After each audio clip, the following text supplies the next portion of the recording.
नमस्कार, कमल पगारे किचनमध्ये तुमचं खूप खूप मनापासून स्वागत आहे। चला तर आज तुम्हाला सुरण असतं ना, सुरणची मस्तपैकी भाजी बनवूया। खूप मस्त।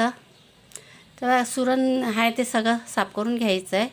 ते आजूबाजूचं मातीचं असतं ते व्यवस्थित कापून घ्यायचं आहे, छोट्या छोट्या फोडीमध्ये करून घ्यायचं आहे आणि त्याच्यामध्ये थोडं मीठ टाकायचं, हळद आणि विनेगर टाकून लावून आणि ठेवून द्यायचं 5-10 मिनिटांसाठी झाकून।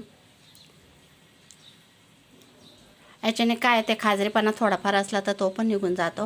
5-10 मिनिटं झाल्याच्या नंतर काढून घ्यायचं आहे, 2-3 पाण्याने व्यवस्थित धुवून घ्यायचं आहे। तर धुवून घेतलं आहे बघा। आणि कढईत जर बनवलं ना थोडासा वेळ लागतो, त्याच्यासाठी कुकरमध्ये बनवत आहे।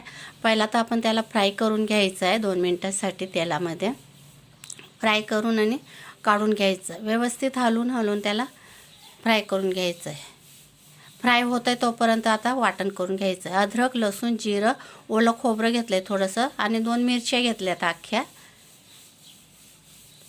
टमाटा घेतला आहे, 2 टमाटे घेतले मिडियम साईजचे आणि कोथिंबीर विसरली होती म्हणून अर्ध वाटून झाल्याच्या नंतर कोथिंबीर टाकून मस्तपैकी बारीक वाटून घ्यायचं आहे। तोपर्यंत आपलं सुरण पण झालं फ्राय। आता काढून घेऊया। काढून घेऊन आणि त्याच कुकरमध्ये फोडणी द्यायची आहे। हे बघा मस्त लाल झालेलं आहे। आणि आता पुन्हा तेल टाकायचं आहे, त्याच्यात टाकायचं आहे आता कांदा परतून घ्यायचा आहे।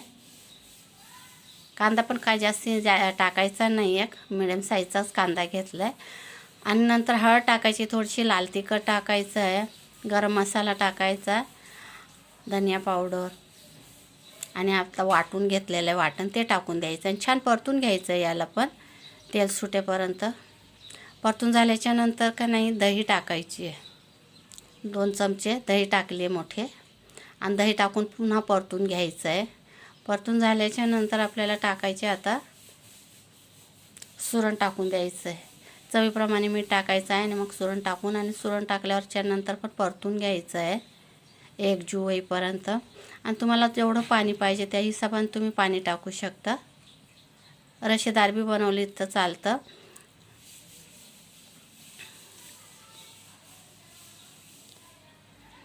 मला अजून थोडंसं पाणी टाकायचं आहे आणि जास्ती नाही लावायचे। आता आपलं फ्राय करून घेतलं म्हणल्यावर 2च शिट्ट्या काढून आणि लगेच हवा काढून कुकर खाली घ्यायचा।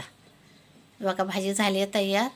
जास्ती शिजले पण नाही, जास्ती गाळ पण नाही झालेले, व्यवस्थित झालेले। आता कोथिंबीर टाकून देऊया। मी मिडियम साईजची बनवली आहे, तुम्ही मला जसं पाहिजे तुम्ही बनवू शकता। आणि प्लीज व्हिडिओ आवडल्यास सबस्क्राईब करा।